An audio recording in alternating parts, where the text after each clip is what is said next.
Sur cette arche, certaines créatures dominent les cieux, d'autres règnent sur les océans, mais quelques prédateurs se sont spécialisés dans la chasse aux géants.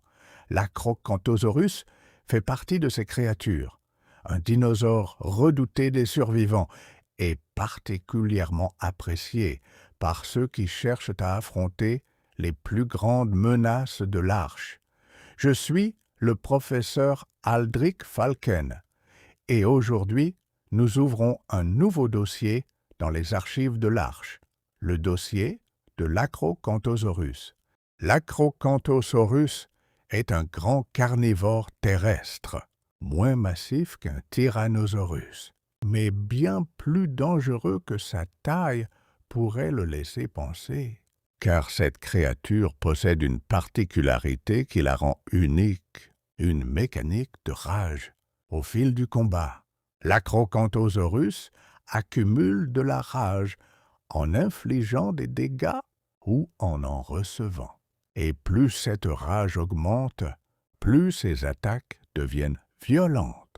Les survivants ont observé que lorsqu'un Acrocanthosaurus atteint un niveau élevé de rage, ces morsures peuvent infliger un saignement particulièrement destructeur. Un saignement capable d'épuiser lentement les créatures les plus imposantes de l'arche. C'est pour cette raison que l'Acrocanthosaurus est souvent utilisé contre les grosses cibles, les Giganotosaurus, les Carcharodontosaurus et d'autres créatures capables de menacer des tribus entières. Face à ses adversaires, l'Acrocanthosaurus devient de plus en plus dangereux au fil du combat.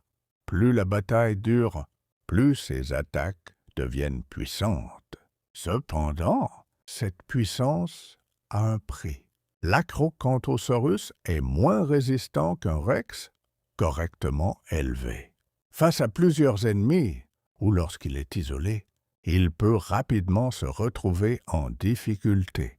Les survivants doivent donc utiliser cette créature avec stratégie.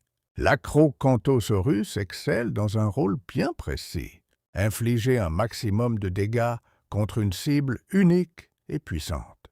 Dans ce domaine, peu de prédateurs peuvent rivaliser avec lui, mais avant de pouvoir utiliser cette créature, les survivants doivent d'abord réussir à l'apprivoiser. Et cela n'est pas toujours simple.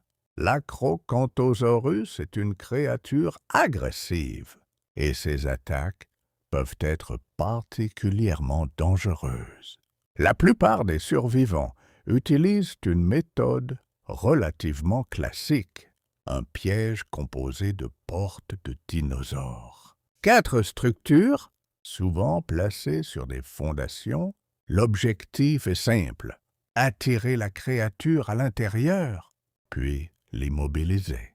Une fois piégés, les survivants peuvent utiliser des fléchettes tranquillisantes pour l'endormir. Lorsqu'il est inconscient, l'Acrocanthosaurus peut être nourri avec différentes ressources.